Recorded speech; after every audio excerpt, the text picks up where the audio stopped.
In simplest terms, I think a brand is a promise that delivers on consumer expectations. It says to the consumer, if you do business with me, here's what you can expect. And I think a brand is more important today than ever. Consumers are overwhelmed by choices and have more pressure on their time than ever before and are bombarded with more forms of communication than ever before.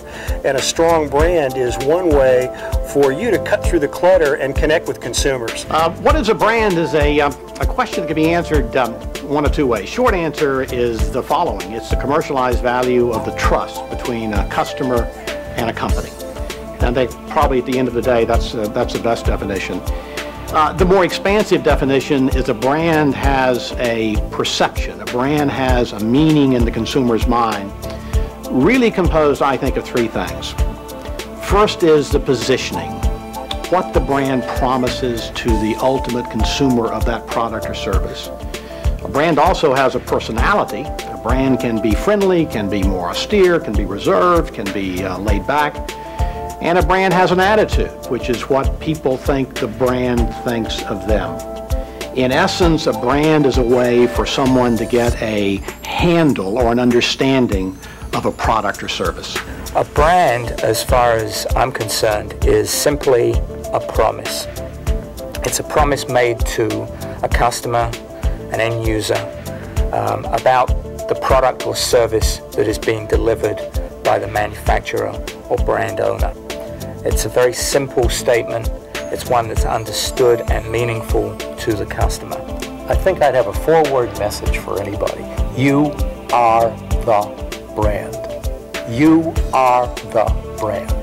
It's not the advertising, it's not the signage, it's not the letterheads, it's not the flyers and the posters and the brochures. You are the brand.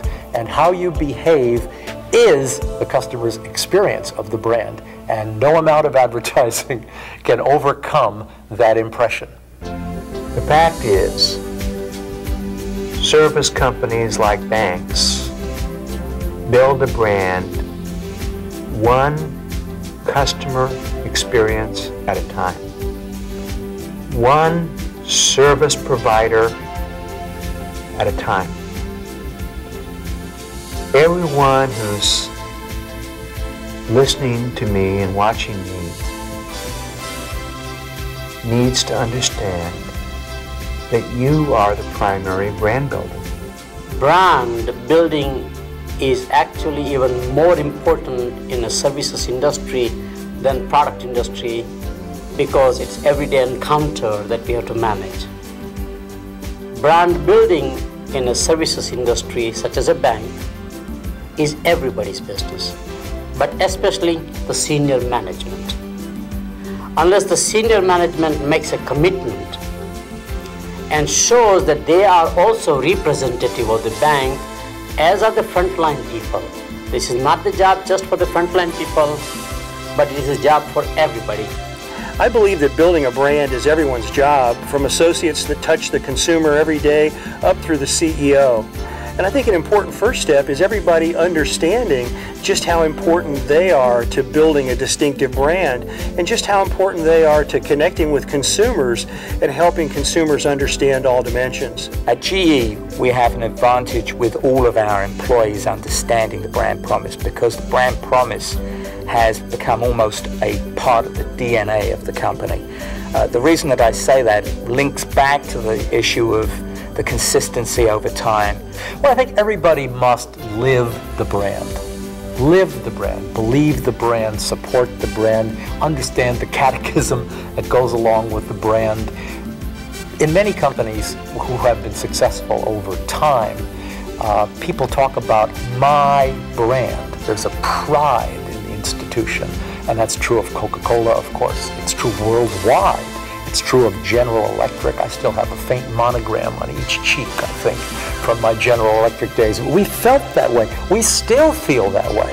We have a General Electric Alumni Association that actually meets from time to time. So powerful was that company in our minds and hearts and souls. And I think that's what you really need to do. You really need a strong brand is made up of people who are the strong brand, believe it, sustain it, support it, celebrate it, have pride in it. And companies with great brands have to embed in their culture and within their employees and associates that feeling for the brand, an understanding of the brand deeply, almost below the conscious level, almost at the subconscious level, at the value level, the psychologists would call it.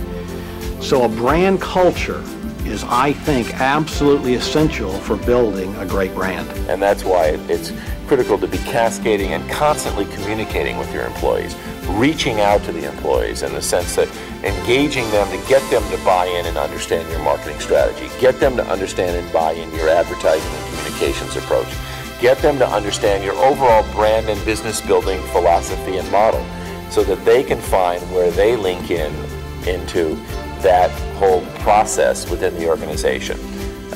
That's absolutely critical. But while advertising was an important part of bringing the message to consumers, I think the real key to the Sears turnaround was re-energizing 300,000 associates. Everyone from frontline sales clerks to individuals that worked in logistics to people that staffed the call centers through our management team. They all embraced the new vision of a store that was compelling to shop, a place that was a compelling place to work, and a company that would be a compelling place to invest. Advertising is an important part of the mix always because it's a constant reminder when people are only actively involved in dealing with the bank sporadically, unpredictably almost, whereas advertising gives us a constant presence. The other thing that advertising does is advertising helps to shape the experience. Does not substitute for the experience, but advertising helps to shape the experience. My philosophy on brand building is that I think too often individuals and organizations get focused on that marketing is advertising and advertising is marketing. And so I always try to talk about the notion of don't just talk about brand building, but talk about brand and business building activity. Is the advertising department important? Is the ad agency important? You bet. You want to create distinctive communications that stands apart from other banks and other companies in general. But if the advertising is inconsistent with the customer's experience with you, the service provider, if the advertising talks about wonderful or convenient or reliable banking service and the customer experiences the opposite, then the customer will believe his or her own experiences and not the advertising. In any company, but especially in services companies, the prerequisite for building a strong brand is execution, execution, execution. It is the operational excellence that matters.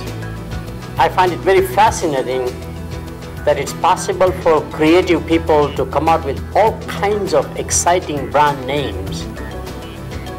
But if you don't deliver what you promise or create the promise, you fail miserably. So you may have the early excitement because the brand looks very interesting, exciting, the logo is great, the mascot looks good, but you gotta deliver ultimately. So ultimately, all it matters is operational excellence. I think there are two things that have helped build the GE brand more than any other.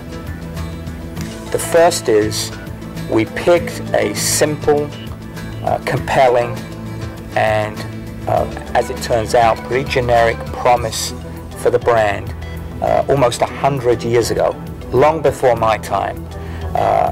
Previous marketers figured out that the promise was that we're going to make people's lives better, particularly in the home, where it's most visible and most ubiquitous.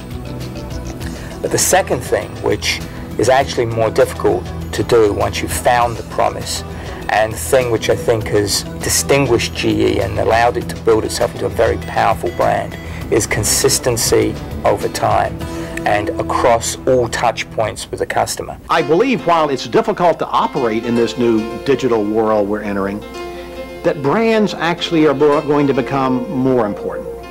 The trust of a brand, especially as related to financial services. It's an important part of a consumer's life. I think in many ways, traditional companies may have an advantage in building a relationship with consumers. I think at the end of the day, the internet is a new channel, a new utility, a new communications medium. And I think traditional companies have the ability to build on the framework of all of the relationships that they've really maintained with consumers while embracing the new capabilities of the internet. I would say that through this period, there's probably been 3 lessons that I think have been most important. The first is really connect with your consumer. Understand who that consumer is. The second is build a strong brand identity and surround that with 360-degree marketing to make sure that every element of your marketing mix is consistent, that everything that touches the consumer conveys that consistent brand identity, whether it's your television advertising or how you greet consumers when they walk in the door. And last is to stay flexible. We are going through a period of unprecedented change, and many of the things that we talk about today are true today, but may be different a week, a month, or a year from now. So I think embracing change and staying flexible may in fact be the greatest learning of all. One of the things we forget is that people experience brands on 3 levels. They experience a brand on a functional level. What does the brand do? How do they use a brand? But they experience it on 2 other levels. The emotional level, how does it make them feel? And the self-expressive level, what do they become as a result of interacting with that brand? We spend too much of our time thinking about the functional part. What does the brand do? We have this offer, we have this new program, we have this new system, we have this new product. The reality is that there's almost no leverage there. Everybody has the same of those. The difference is in how people feel doing business with you, what it is you allow them to become, a smarter customer, a more savvy money handler, whatever that brand essence may be. Those are the areas where there's true leverage in building a brand.